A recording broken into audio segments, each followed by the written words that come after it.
I'm Al McFarlane. Welcome to the Conversation with Al McFarlane. I'm glad to be here and glad to have you along as well. Today is Tuesday, and we're in the middle of our pledge drive. So I'm pleased to start the program by both thanking you and inviting you to be a part of our successful pledge drive here at KFAI. And I've got one of my partners from KFAI to join me. How you doing, Hi, good to see you. Nora? There's so many pinch me moments in this work, but being on this show is definitely one of them. Well, awesome. I'm so glad to see you and to have you here. Now, let's tell people why it's important to us as individuals and as collaborators that we have and invite the public to support this work. What do you At think? community radio is community commons. It's public commons. This is an essential space for us to talk, to connect, to hear what our neighbors are up to and learn how to be better neighbors. And um and learn when we can step in or step aside. Hmm. The public radio space, community radio space is essential for conversations like this. And what I like most about platforms like KFAI, there are very few, but what I like most about KFAI is the accessibility and the variety. We get to show the best of our interests. We get to shine a light on difficult things going on in our local area and around the world and more. I mean, just the variety Well, is here. Nora, one thing you said that just means a lot to me. You said we get to show the best of our interests. And the beauty of that, in my humble opinion, is that the esteem that we bring to our own thoughts, we also afford and accord to everybody else. We recognize Mhm. that everybody sees things or can see things differently, and we respect and we honor that. And that Yes. is what makes us so valuable, so unique, that we can have competing points of view. The two ideas can both be right, depending on how you see it and where you stand, and that it's okay. That the principle is dialogue, conversation, connection, Mhm. community building, collaboration, and the commitment beneath it all is a principle of equality, of fairness, of equity, of recognizing the strength in diversity and supporting that. And that's why I loved it from the very beginning when we would say that KFAI is a different radio station every hour, because at any given time, the language could be Oromo, it could be Spanish, it could be, Tigrinya, uh, mhm. Somali, could be Hmong. And that, my friend, is unique and rare. It is a gift to our community. Absolutely, and thank you for being a part of it. Well, For it's such a history. yeah, it really is. So what do we have for people Mhm. who take the dive right now? We want people to move right now. And Yes, the number is 612-375-9030, or give online at kfai.org. But we've got that's some right. incentives for you as well. What do we have for people? Well, we've got a tote bag for 20 thank you gift at the $20 level, and a thank you gift of a T-shirt at the $30 level. We've got another locally designed fine art T-shirt at the $60 level, and a long sleeve T-shirt at the $90 level. So the fine art for this drive is a thank you gift, and all of the price points were very intentional and very approachable. We see lots of other outlets, and their price points are just out of reach, but we want to be ambassadors for the things we love, lowering those price points, getting things printed locally, working with local artists. And the first two designs, there's a black tote with white screen print and a matching black T-shirt with a white screen print. So it's your standard um, musician, artist, organizer uniform, and my typical uniform. And it was designed. I put 9 designs in front of our volunteers, and we worked together to collaborate on what the final design is here. So a community designed this, and the the full heart feeling I get when I recognize another KFAI person out in a crowd or a Hmm. sticker on a car, like, you just know they're your people. You can already start a There, conversation, there, warmed up. There we go. I'll be in, say, the checkout line over at the Wedge over at Seward Co-op, and I'm asking a question to the person that's doing the checking out, and the person behind me say, "Oh, I know your voice. I know your you're Al McFarlane." I say, "Yeah, you're right." But they connect because we're connecting with each other on the radio. Well, let me bring my voice in. One of my friends and a guy that I admire, that I just hold in the highest esteem, is brother Indugu Yusuf Mjini, and he's a regular with me here. But more than that, he's a guy that has been at the forefront of understanding and building community in radio for a generation, almost two now. And Yusuf, let me ask you, brother, just to jump in and talk about, from your point of view, how valuable, how important it is that we elevate and support and grow community radio like KFAI. Unmute. Forgive me. I was a part of the group that participated in the discussions when KFAI was first created. I was working at University of Minnesota Radio and Television, and our engineers were deeply involved in preparing all of the schematics and the FCC required information. I'm impressed, have been a guest on KFAI over the years, that the station is still not only surviving but thriving. And the music, the commentary, the news, the culture, the information, the political conversations are second to none. So congratulations on being here. And can you tell us how many volunteers have renewed or joined by taking out a membership or making a contribution so far? Well, the beauty of this work, as you know, is a contribution to KFAI doesn't always mean financial. So we are volunteer-powered broadcast. So we have 86 locally in-house produced programs each week, and that's done by volunteers. We only have a few community partners, and maybe 2 or 3 automated programs we get from a community partner, which is Amber's. So, Sure. beyond that, Association of Minnesota Public Education Radio Stations. yes, that's Amber. right. Mhm.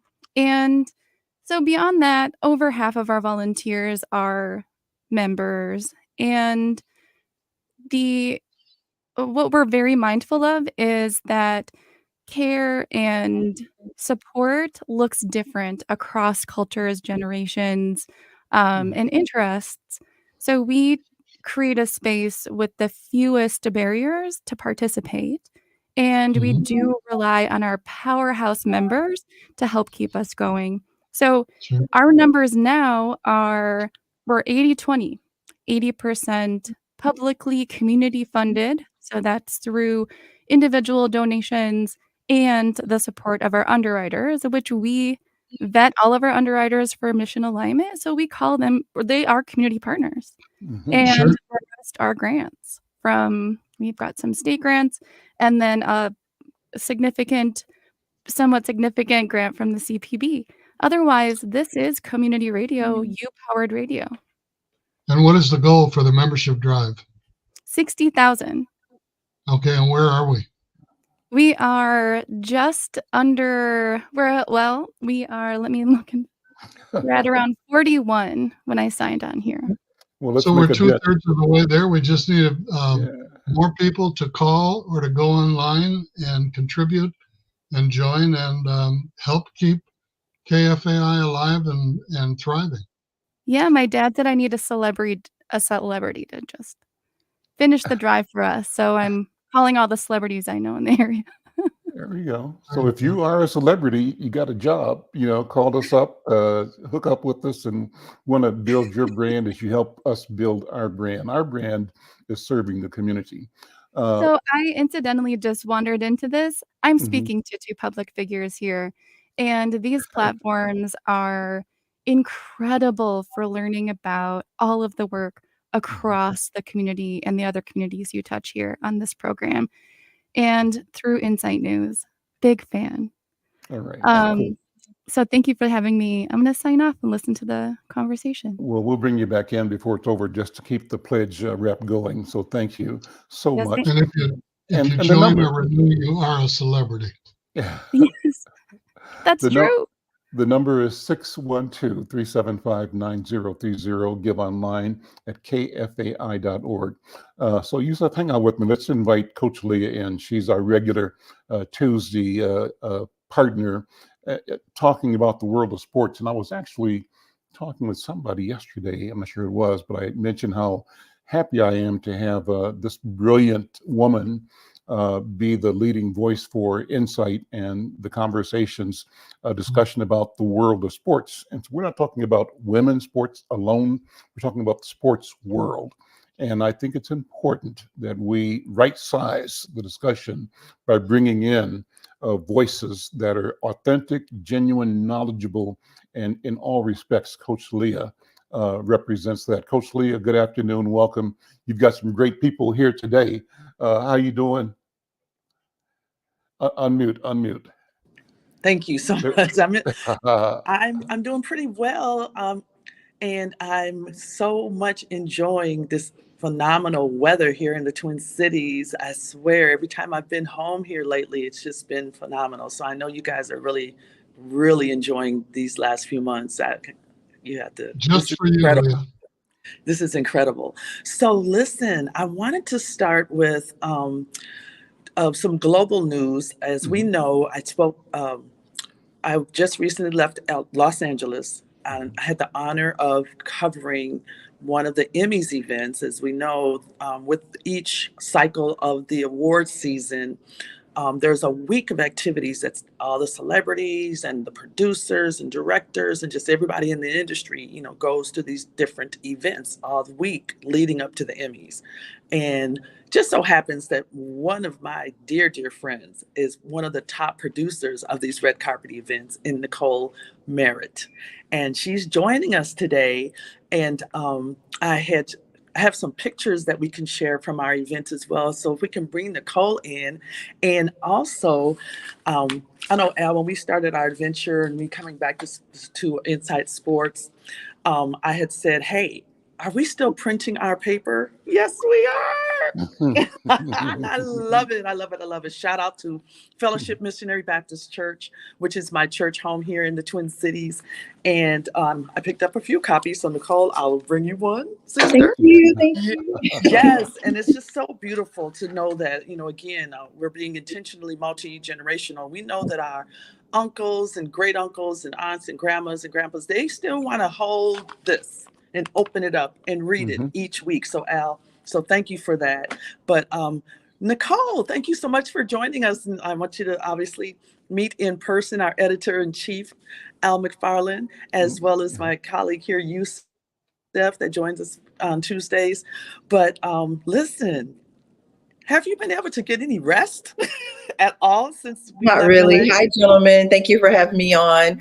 I've kind of rested, but not. I've been taking power naps since the event ended, and just kind of trying to gear up for the next one because we have a quick turnaround for the next one. For the Oscars. Exactly. So you can let us know if we can let the cat out the bag. But yeah, we've got some images that from our experience. I was able to interview several celebrities on the red carpet. This happens to be comedian Michael Collier, and we did a sit down interview with him as well. And he is such a warm individual. A lot of times we don't get to see a real person in LA. You know what I mean? Because you kind of feel like you always have to be on, you always have to be in either celebrity mode or whatever. And Nicole, your event allows for celebrities, producers, directors, everybody in the space to enjoy just being them.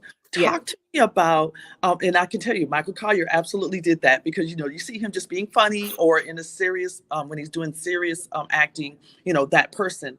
But he was just so warm and kind. And that's the environment that I know that over these past, 14 years now, that you wanted to convey in LA. Yes, And absolutely. before Nicole begins, Coach Leah, you have Yes. to remember that you're really speaking to the mind's eye of our radio audience. Many of us are doing online and watching the live stream, but there are thousands that are simply at their radio in their car. So make sure as you refer to images that we're sharing, you describe those images in ways that people who are only on radio can see the picture that you're talking about. Thank you for that gentle reminder. And yes, everybody. So if you can imagine, we're at the Lux Hotel in LA, and we kind of put together an area where we could interview one-on-one some of the celebrities off the beaten track from all the wonderful partying goings on in another part of the venue.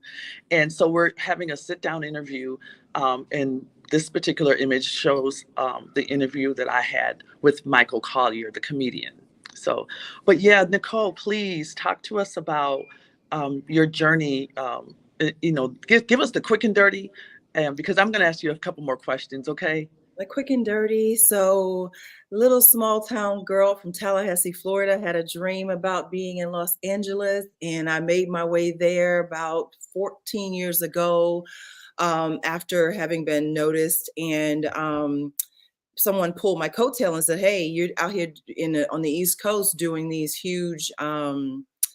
What do you call them, film festivals in New York. Why don't you come to Los Angeles and do some more interesting things, which is the gifting lounge. And it's a concept that I was not aware of, did not know anything about, but I went out to do a trial run with this major producer out there and loved it, fell in love. I'm like, oh my God. And it was just like, it was an engine, it was a machine, it was working on its own. And so all I had to do was just come and put my added touch and my essence and my flair to what was already built there, and literally fell in love. And just, that's my space, that's where I live, that's my home now, in a sense. And literally what I do with my productions is allow people who are not ordinarily seen to be seen, put a face and a voice to the voiceless. And we really are champions with my company.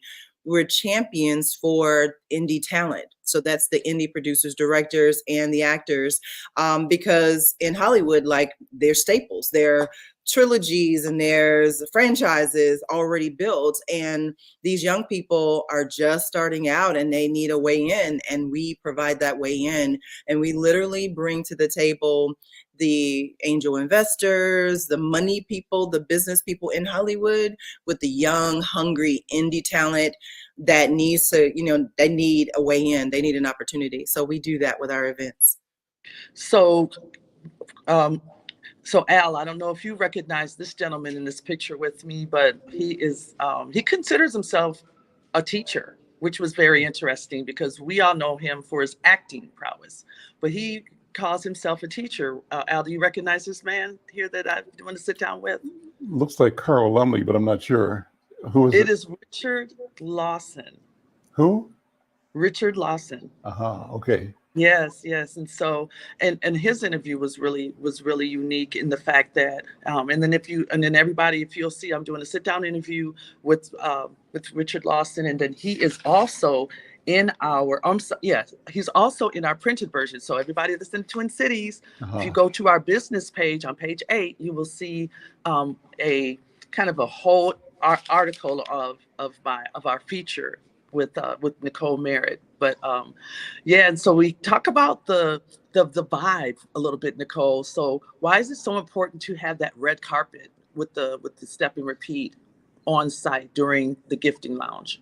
It's very important because the red carpet literally is like, I arrived, I made it, I am here, I'm represented, and I represent people that I carry with me in my heart and my mind, and the ones that helped me get here.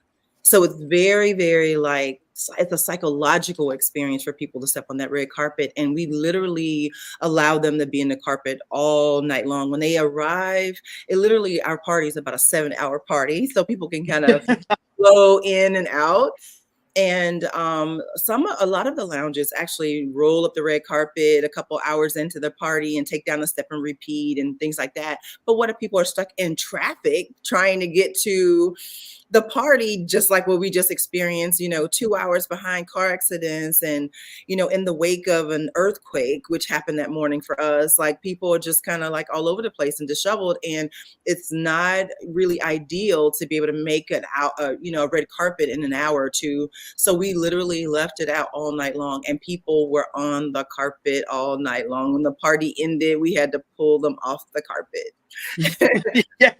But it really signifies like, hey, Ma, I made it. So we are happy to do that. Yes, yes. So I want you to. So now we're looking at an image of two celebrities that, and their name escapes me. I'm so sorry, people, but I will get.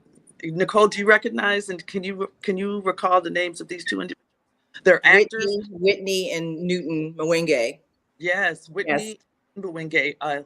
They are a married couple, and it's when I tell people we're one, I consider myself 1 degree of separation from everybody on the planet. Quick story, Nicole, that Newton is actually the college classmate of our dear friend Sylvia Crawley-Spann. Wow. Yes, and so I happened to show them Monarch magazine, who we teamed with coverage as well with Monarch and as well as Insight News. And so when I was sharing that with him, and I said Sylvia Crawley is the he said, "Wait, that's my classmate." And it was just the most wonderful thing, and to just know that somebody who we hold dearly, there are others, especially in LA, that just love on Sylvia. So that was pretty cool. That was really pretty cool. Yes. Yes. So I wanted to talk about the 8-hour party just for a minute, touch on that, because as you see, this is the same day, but I did a wardrobe change, right? So I had this outfit on first earlier in the day, the little gym shoes, the skirt, whatnot.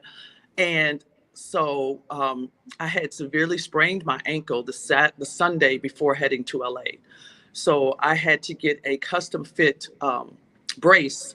And I guess in my own vanity, did not want that brace on the red carpet. And so I just did a wardrobe change so that I could have the longer dress to hide it. Okay. To hide my, put the little booty on and hide the brace and still feel the elegance of the evening. It worked. But it was insane. It was an absolutely insane, beautiful, warm, just group of individuals having an amazing time. Nicole, talk to us about, do we have just a couple minutes? Do you want to let the cat out of the bag as to what's up next? Well, I do want to say that we have a couple major events happening, and one is for the Super Bowl. So we're doing a similar activation for the NFL alumni. And then, of course, we come back pretty much 6 months later and we're doing the Oscars. I don't necessarily want to disclose the location right now. We typically don't. And so I don't want to do that, but it literally is going to be a huge party, much larger than we've done. And the theme is Pulse. And many people who follow us, they know that we actually do theme our parties. So people kind of get an energy and a vibe prior to coming in. So we had a smash with the Ignite event, and Surge, we just wrapped up with the Emmys, and now we're going into Pulse, and it's going to be a rhythmic and great and phenomenal time. So I'm excited. Yeah. So Al, we've got to get ready to get our Inside News coverage out there as well. There we for go. Super Bowl and for the Oscars. Awesome. Wonderful. Yusuf, did you have any questions? You always have some very intriguing questions. Did you want to ask anything of Nicole or I before we let her? Our daughter went to Florida A&M in Tallahassee, and I have many fond memories of your hometown, Nicole. It's been very nice meeting you, and congratulations. Thank you. And my alma mater, AMU. It's my alma mater. Absolutely. Yeah. Thank you. Pleasure meeting you. Great to meet you as well. Nicole, it's so thank you again for joining us. And again, everybody, please go on, check out the article on Nicole Merritt, a maestro of media and business, on our with our e-edition or our web editions. If you're anywhere in the world, you can check her out there. If you're in the Twin Cities, you guys get one of these hard copies. Again, they're beautiful. They're absolutely phenomenal. each week, Insight News does just a great job of sharing not just local news, but obviously, as you can see, global and national as well. So, yeah. So Leah, thank you for having me. So can I drop my, look, shameless plug, my IG? Is that okay? Oh, Yeah. absolutely. Okay, thank you. So yeah, everyone can follow us and just kind of get the up-to-date things that that's going on with us, with our productions, and get pictures of the last one at CMA ENTGRP. So Entertainment Group is what it signifies on IG. Absolutely. And so I want to add another shameless plug that Nicole lends her expertise to our newly organized, well, it's not even new that more. We're in our third year already of Tall Girls United.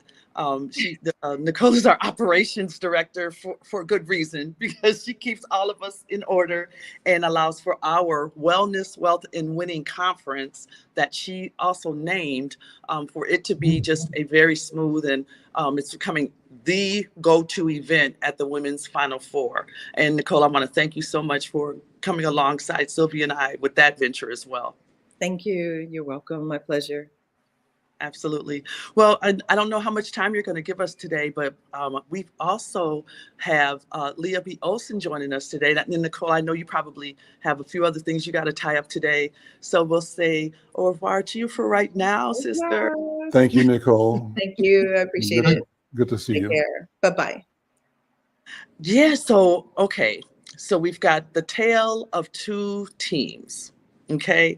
On Sunday, had the opportunity of being in person at our Minnesota Lynx game, but I can never talk about the Minnesota Lynx without having my dear friend Leah B. Olson in the house. And hello, how are you? Hello, Leah. Hi, everyone. Thanks for having me on again.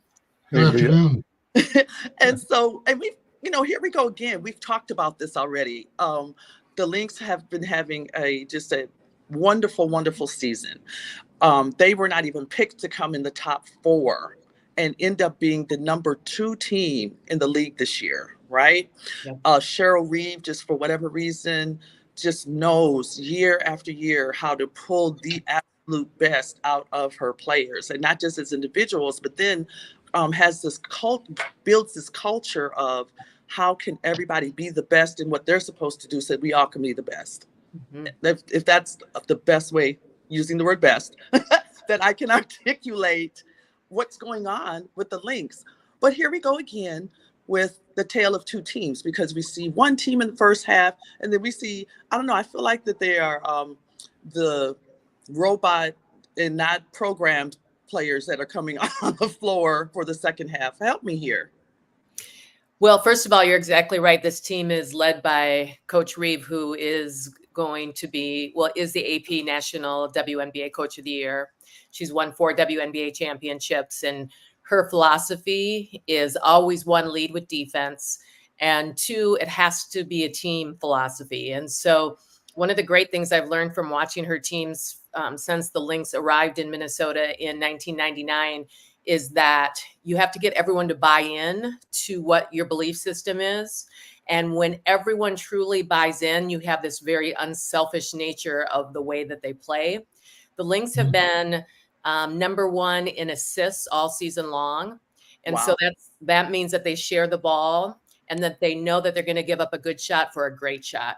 And Right. that team chemistry that started from the first day of training camp is just, chemistry is an elusive thing that teams are always searching for. Oftentimes we put together these super teams with all these great talented players, but you can't get that chemistry sometimes from those teams. This Right. Lynx team just has this very calm nature. We know how to play. And it's they have one superstar in Nafisa Collier. Everybody else is kind of a regular WNBA player but they're all playing their best basketball in their careers. So it's been really fun when you talk about a tale of two teams. What's hard in the playoffs is that everything is lifted to another level. So to play that intense defense that the Lynx were playing in that first half of the game, to do that throughout the entire second half is challenging because it's exhausting. And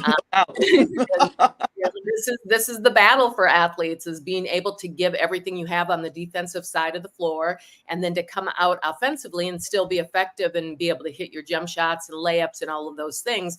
It's difficult to do, right? If it was easy, Sure. we'd all be doing it. And so I think that's what we saw. And for the Phoenix Mercury, Diana Taurasi is one of the best players to ever come through the WNBA. She's fearless and likes to antagonize and do all kinds of things. And she kind of started playing and hitting 3-pointers, and she was doing that Diana Taurasi thing. So the Lynx were up by like 25 points, and all of a sudden the game was tied. And so that's how quickly it all changed. And then Minnesota just did that thing where they kind of leaned into each other, finished up, went back into defense, and were able to pull off the win. Absolutely. So I was, as I was sitting watching, and again, it's rare that I can go to a game and just be a spectator in the first place, right? Because I'm working the game. But then all of a sudden the coach's hat came on, and as much as I tried for it not to, and I'm like, well, wait a minute, y'all have to trust each other, because the way that they're able to play through the ball on the defensive side with their player and trust that they're going to switch when they need to, for some reason that went away. And you know what I'm saying, during the second half, especially at the beginning of the third quarter, which had me still very puzzled. Like, okay, we know how to do this. And Minnesota, the Lynx, are known for their defense and their ability to just swarm and be everywhere and be in the right place. They trust that if my player has to go and help out, that there's going to be another one that's going to shift to that position so that the next pass can't be made. You know what I'm saying? And so all of a sudden, when that wasn't happening, I'm like, well, wait a minute, you have to remember what got us here. And thank goodness. And then I was able to kind of look at Coach Reeve as well as the two assistants, and they were pretty much saying the same thing that I was saying, and probably not as nice, because of course she knows how to communicate to her players again to get the most out of them. But thank goodness they did. They pulled together, and if not anything, they definitely know how to win. Yeah, it's hard to play a perfect game for 48 minutes, right? It's just a hard thing to do. And so when you get out there, and what happened in that piece that you were talking about is that Phoenix lifted up their offense and their communication and how they were playing. And so that was challenging the Lynx to have to make an adjustment on the defensive side of the floor. You saw them struggle with that, and then you saw them figure it out again. But they're a very unique team in that way, and that they don't panic, because that's usually where you see kind of teams crumble, is they start pointing fingers and blaming each other or pouting or doing those things that they do. This team has a short memory. You miss a shot, you go back, play good defense. You make a mistake, you go back, you say my bad, and keep it moving. And so it's just a sign of a real mature team. And it's really fun to watch this brand of basketball. And as you said, they were not anticipated. One of the national ESPN writers had the Lynx listed at 9th place at the start of the season, and that ticked off Coach Reeve to no end. So she's been using that as her locker room fodder all season long. Is beautiful. Remember, they picked us to be 9th. Athletes need those type of things as well. Absolutely. Guys, I'm loving this conversation. My job here is to stay out of the way and just sort of take notes and listen. You guys are so professional, so clear, and so passionate about your observations, your analysis, the information you're presenting. And I really, really, really love the idea of examining the world of sports in your voice, through your lived experience and through your take on what this is all about, and how communities, people, collaborations, teams function in ways. I'm looking for, I'm not an athlete, but I love to watch human dynamics. And Yes. Leah Olson, you're describing what it takes and how excellence unfolds, how strategy allows people to collaborate and pursue and achieve a goal, successes, and how you also accommodate and move around setbacks, short ones, big ones, but you stay focused. So I'm loving, again, the conversation. It's a different analysis from my point of view on my parochial perception of what competition is, because you're not talking about destroying somebody, but you're talking about elevating the gift, the skill, and the capability, and displaying that. As a consequence, somebody's going to lose. It's okay, but it's not that I'm here to destroy you. And I don't Exactly. hear that. Am I Yeah. wrong? No, I think you're exactly right. And I think we've seen that shift in sports from back in the day where the Bobby Knight piece used to be very much you break someone down, destroy them, and then hope that they can come back up and be great. That is not the philosophy anymore. Now it's that every athlete has to be seen, valued, and heard. Their role matters. And it's the same as anyone in our community who wants to feel like they're part of something bigger than themselves. It's the exact same thing. It's team building, it's connection to one another. And what makes athletes work really, really hard, where they're like going to break down a wall for you, is when they feel a connection to themselves, to the team, to the state that they play in, to their all of those things. That's what allows you to be a championship team.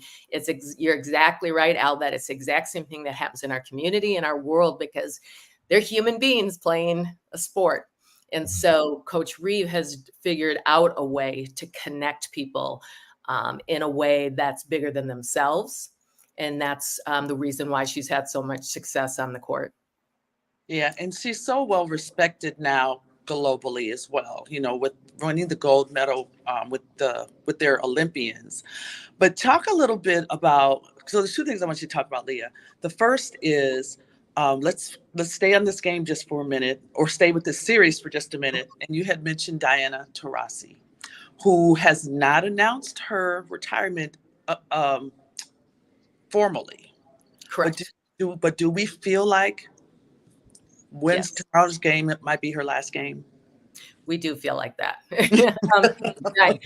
For those who don't know, Diana Taurasi is 40 years old. And so it's just absolutely astounding that she's still able to be in the WNBA. She is the oldest player in the WNBA and is the all-time leading scorer in the WNBA. She's an elite player who was on the Olympic team. I think has been on 6 Olympic teams.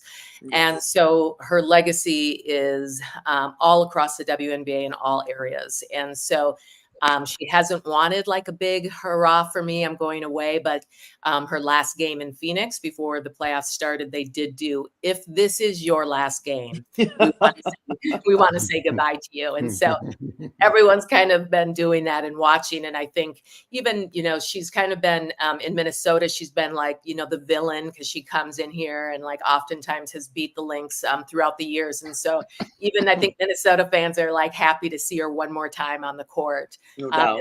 Yeah. And literally she was the reason why they got back into that game. Yeah, she absolutely was. I really feel like there's going to be something in the atmosphere that will just kick Phoenix into another gear. What do you think is going to be the best way that our Lynx are going to make this be the last game for Phoenix this season and not have to go back to Phoenix? Mm-hmm. Yeah, so this is, the first round of the playoffs, it's 3 games. And because the Lynx were the second seed, they had home court advantage. So they get to play their first 2 games at Target Center. But the problem is if you lose on Wednesday night at Target Center, the last game of the series then moves to Phoenix. And Phoenix has an incredible fan base. Their fans are called the X Factor. And it's hard to win there. So the Lynx have to kind of take care of business here at home on Wednesday night. And I think it's just the consistency of this team is they do the same thing over and over. And one of the things I've learned from Coach Reeve is what makes a good player a great player is that they're able to do great things consistently, not just once in a while, but on night-to-night basis. That's why Nafisa Collier, who did not win MVP of the league because it was Asia Wilson who should have won it. Sure.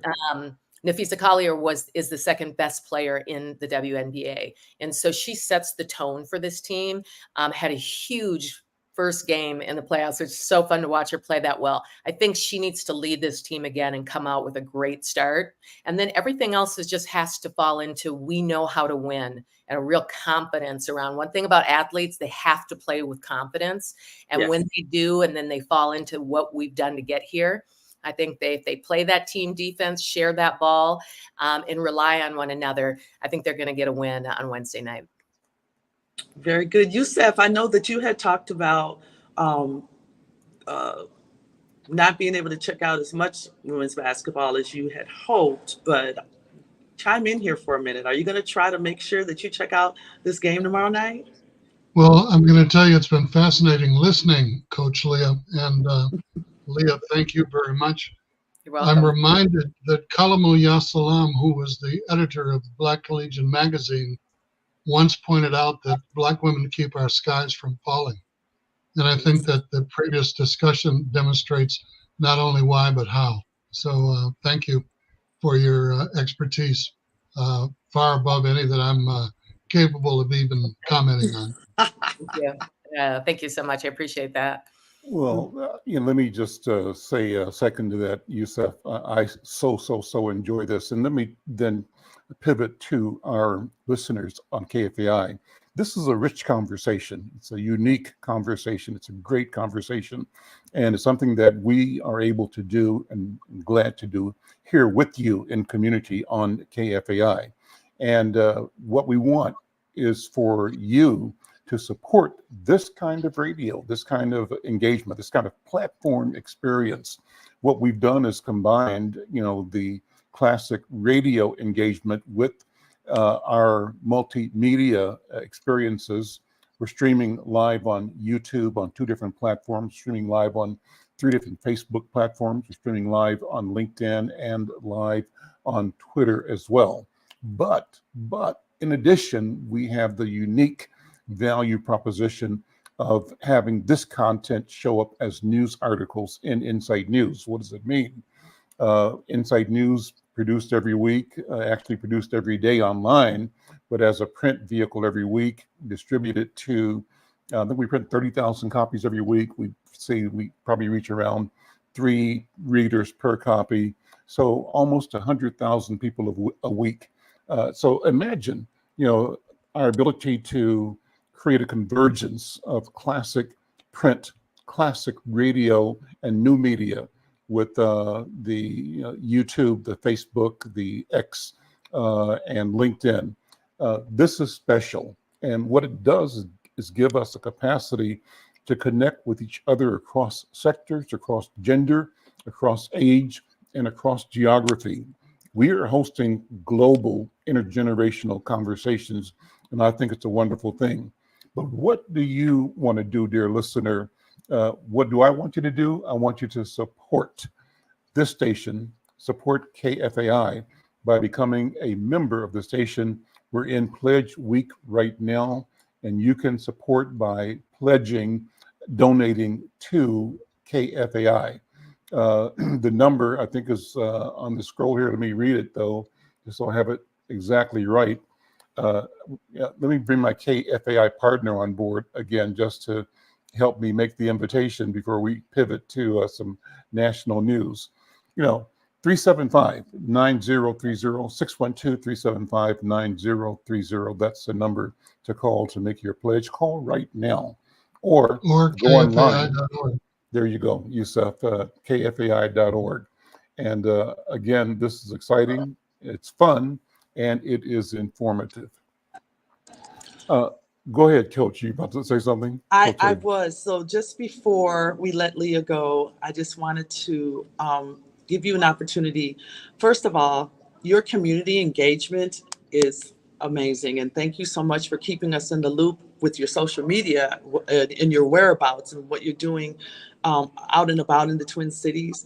And I'm just keeping the pulse on what's going on and, things just outside of sports. You're a wonderful voice. And I do just appreciate how you're just making sure that everybody in the Twin Cities is able to stay connected. So wanted to give you that shout out. Where can everyone find you other than doing your radio broadcasts of the links?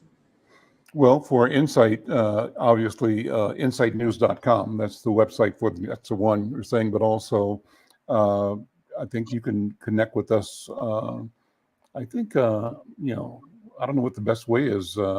Cooper can put a note up how to connect with us. one of the things I promote is the e-edition, which is a beautiful thing, and that's issuu.com/Inside News. And what I love about that format is that it gives you an archive. You can look at our entire selection of newspapers for several years. But the beauty of it is when it comes up on the page, you see these powerful, beautiful, moving, impactful covers. And somebody is getting down. We bring in the people's business forward and we're having fun with it. We are elevating our voice, our attitude, and our interests. And I think that's something that is necessary and that we are equal to. And I get that from hanging out with people like Yusuf and Jeannie. Yusuf, I always think back to your early days, both at KUOM and KUXL, pioneering.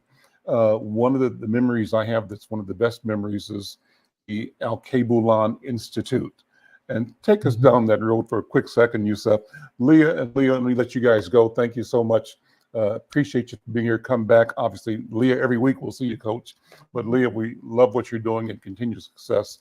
And continued success for the links. Okay. Thank you. Thank you. Yusuf, take us down a little bit, and then we'll pivot and talk about Gaza and some other news items for the balance of the program. Well, Al, it's been my pleasure for the past 50, almost 60 years to participate in public radio, non-commercial radio, public service radio and television, and in the print media. So I've been a jack of all trades, master of none, I guess is the best way I describe myself. And we wanted not only to be positive images of Black people, but to promote them. So we did the Pan-African Network on KUXL for, about 25 years. We also go all the way back to a Corporation for Public Broadcasting grant to KTCA, Channel 2 for Black Voices, and WTCN, KMSP, briefly at WCCO for a long time, at KSTP for On the Other Hand, the NAACP and the Urban League programs. So it's really been a pleasure to interview people, to feature arts, news, business, and other representatives of our community who were making a significant contribution, and to do it on Conversation with Al McFarlane, which is basically just an extension of what you and I both have been doing for more than 50 years. I also want to shout out to Annette, Michelle, and Emmanuel for joining us today and commenting, and just point out what a pleasure it is to be here and listen as well as contribute in some small manner. Emmanuel, thank you, man. Thank you for your notes, and Annette, thank you. Thank you, Michelle. Well, let's take a quick pivot, Yusuf, to the news. I'm concerned about what's happening between Hezbollah and Israel, the intensification of the struggle. What's your take? What's the update? Well, fear, because the conflict in the Mideast continues to be the lead story on news, on television, in print, and on the radio. And the death count on Monday of this week was horrific, more than double the average of the daily tolls in Gaza, according to the New York Times. And the Israeli Defense Force announced that it hit 1,600 targets in Lebanon, which is an unheard of number. Pardon the landline ringing No in the problem. background. On Monday, 558 people were killed, many civilians among them, including 25% of that total being women, 94 women and 50 children, the majority being under the age of 18 years. At the same time, Hezbollah fired 250 rockets toward Israel, most of which were intercepted.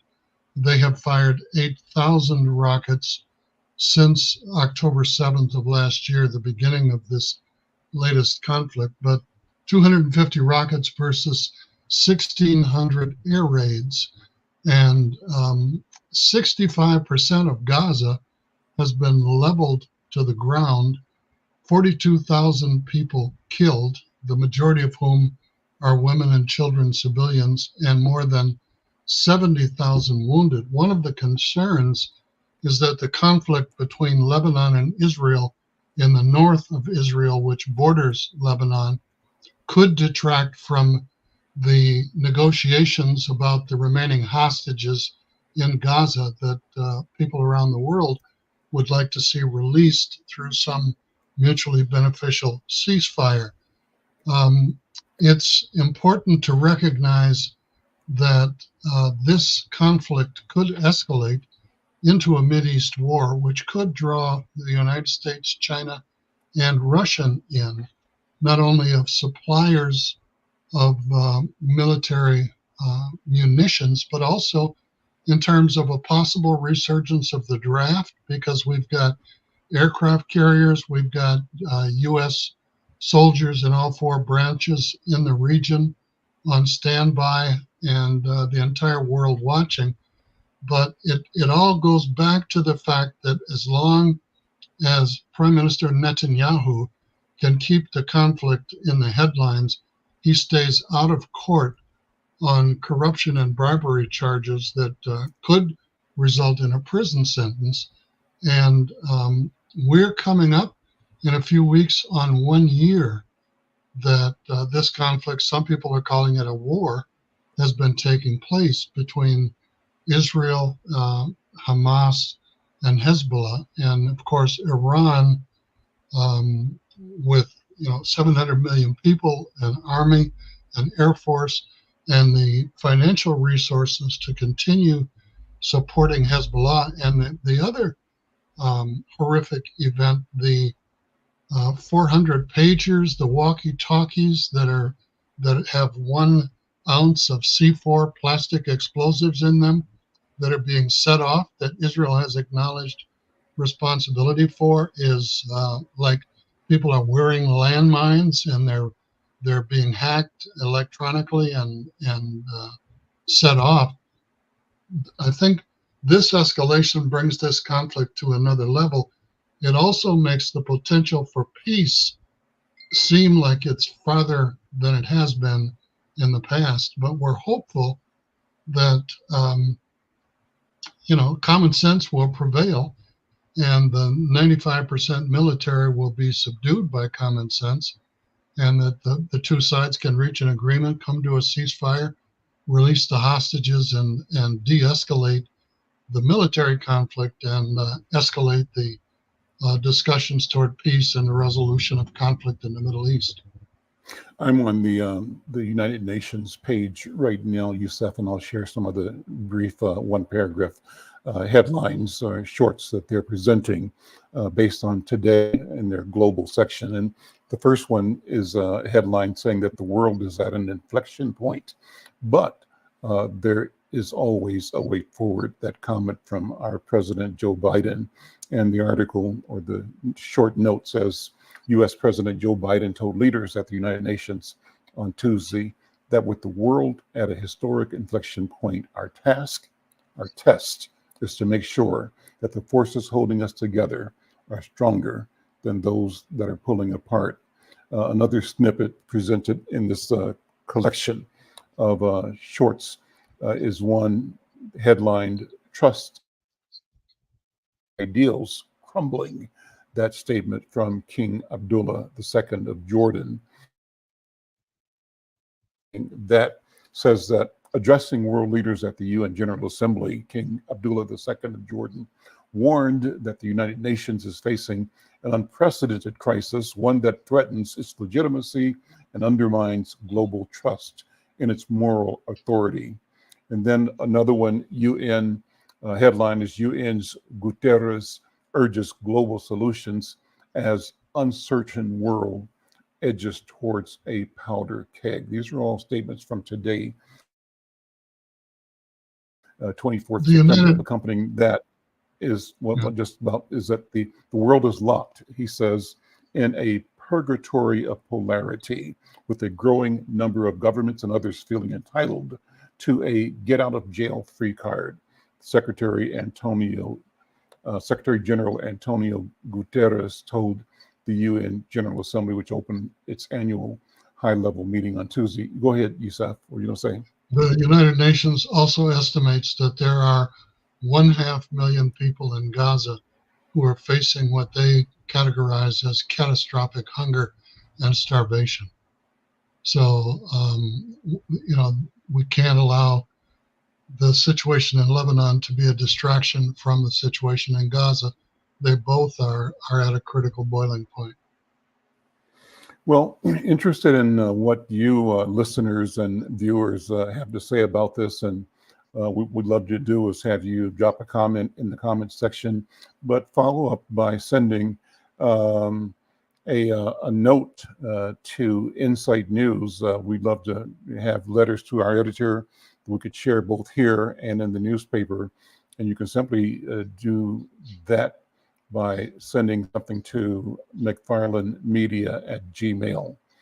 That's the Insight News email address, McFarlanemedia@gmail. Well, we're coming to the end of the show. I want to end the show as we began, thanking you, dear listeners and viewers, for your support and for your presence, for what you do in community, for the community that you are. And even my friend Michelle says, brother, would it be okay if I pledge next month? Absolutely. Absolutely. Absolutely. Thank you so much. And to everybody else, join Michelle, join me, join Yusuf, join Brother Emmanuel and Annette in connecting. Our colleague at the station said, the connection, the support is not always financial. People volunteer.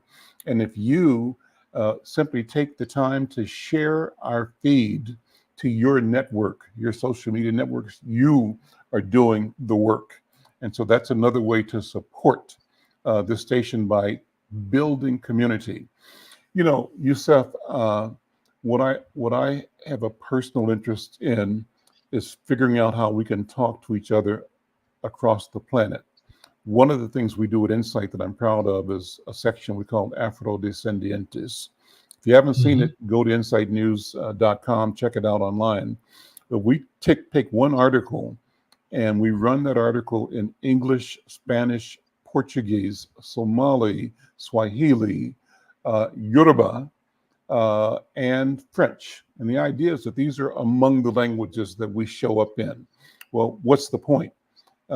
All of it is leading to my interest, to encouraging us to also collectively, globally, look to Africa for an understanding of what language is, of what communications is.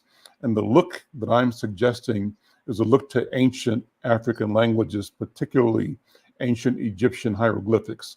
I've been taking a course in hieroglyphics presented by an organization called, a collaborative called narrative.com. Check it out. Listen, we're at the end of the program. Yusuf, brother, thank you. Let me leave you with some words from and in ancient Egyptian, Ankh Uja Sedneb. It means I wish you peace, prosperity, and health. Ankh Uja Sedneb. I'm Al McFarlane. We'll see you next time. Take care. Stay safe. All right. Take care.